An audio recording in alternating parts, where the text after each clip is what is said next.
Trump once called Obama's Iran deal the greatest disaster in history. A disgrace, he said. Shameful, he said. The worst deal ever made, he said. So what about now? Now that same Trump has signed a deal that grants Iran the right to keep its nuclear program, leaves its missile capacity off the table, and on top of that, offers billions of dollars in economic relief. And as if that weren't enough, the reflecting pool in front of the White House was renovated. $1.7 million spent. The result? The pool turned green. The tiles started peeling off. The owner of the company that won the contract? Someone with close financial ties to Trump. So as you can see, the same story, whether it's foreign policy or laying stone. If you're ready, the news tour starts now with day 32. Let's do a quick memory refresh.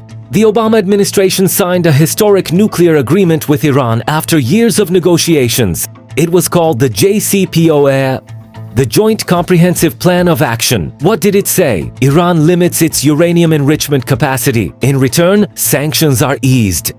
Simply put, don't build a nuclear bomb and we won't strangle you economically. Trump pulled out of this deal in 2018. This deal is terrible, he said. I'll make a better one. And what came next? Maximum pressure policy, new sanctions, threats, tough talk. But Iran didn't sit still either. It raised its uranium enrichment rate to 60%, nearly reaching weapons-grade threshold. Now here's the question that comes to mind. If Obama's deal was so bad, why did Trump return to the table 7 years later? Here's where we get to the real issue. The Trump administration sat down at the negotiating table with Iran. JD Vance was assigned to lead those talks. The vice president, probably sent with the logic of this topic isn't important enough, let Vance handle it. So what did Vance do? He was largely sidelined during the negotiations, kept out of the decision-making process, sent there essentially as decoration. Now let's look at the details of the deal. Iran will not shut down its nuclear program entirely. Uranium enrichment will continue. The missile program never even made it to the table. And on top of that, the release of frozen Iranian funds is now on the agenda. Compare this to Obama's deal. Under Obama's deal, the enrichment rate was capped at 3.67%. Under Trump's deal, much higher levels are being permitted. Obama's deal had international inspection mechanisms. Trump's deal, that part is still vague. So what you're looking at is this. Trump walked away from the table having given far more concessions than the deal he once called a disgrace. Yet no one called it a surrender. Why? Because that's how perception management works. Trump maintained his tough guy image, made threats, talked big, and even as he sat at the very same table, it was presented as if he'd won a victory.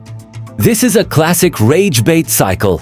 First demonize the enemy, then make a deal with them, but frame the deal as a triumph. Now let's turn to the White House pool. $1.7 million, a public contract, and the owner of the company that got the job has financial ties to Trump. The result, a green pool and peeling tiles. This is not an isolated incident. This is a structural problem. Public contracts being funneled to personal networks, the erosion of accountability, and every single time, the same defense. Coincidence? So what happens now? Two scenarios. If this deal actually holds, Iran will have moved one step closer to a nuclear weapon, but global tensions will temporarily ease. A short-term breath of relief. The deal collapses. One side steps back, and the region enters this crisis at a far more unstable point than it was during the 2018 maximum pressure era. In either case, one thing hasn't changed. The public will remember not what the deal actually contained, but how it was presented. And the pool in front of the White House is still green. That's all from day 32 for today. Don't fall behind on the news, and don't forget to like the video. Take care of yourselves. Goodbye, friends.